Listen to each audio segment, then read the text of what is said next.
फिर वो एकदम इत्तेफाकन मोहम्मद सल्लल्लाहु अलैहि वसल्लम निकल आया। एक तो मोहम्मद सल्लल्लाहु अलैहि वसल्लम तो नहीं है। हाँ लेकिन है नहीं, लेकिन वो मैं सिर्फ पूछ रही हूँ कि वो एक तो नाम होना चाहिए ये नाम तो रख देने को हर्ज नहीं है। नहीं मोहम्मद अहमद है, मोहम्मद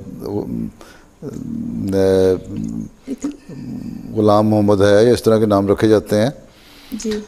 लेकिन आगे गाली देना जो है ये मैंने इज्तिमा पे सुना तो गाली देने वाली औरत को तो वैसे ही पकड़ के फेंटी लगाते हैं। हैं जी। सदर लजना हो क्या है, और सल्लल्लाहु अलैहि वसल्लम तो वो मोहम्मद तो नाम है जी। लेकिन वो सल्लल्लाहु अलैहि वसल्लम बहरहाल नहीं है। वो मुंह से निकल हाँ तो मुँह से गलत निकलता है ना, तो इसलाह करें, शोबा तरबियत आपको लजना का जो है वो ठीक करे। आपको चाहिए था फ़ौरन उसकी इसलाह करती, औरत को जा कहती तुम्हें शर्म नहीं आती, जी। ऐसी बातें कर रही हो।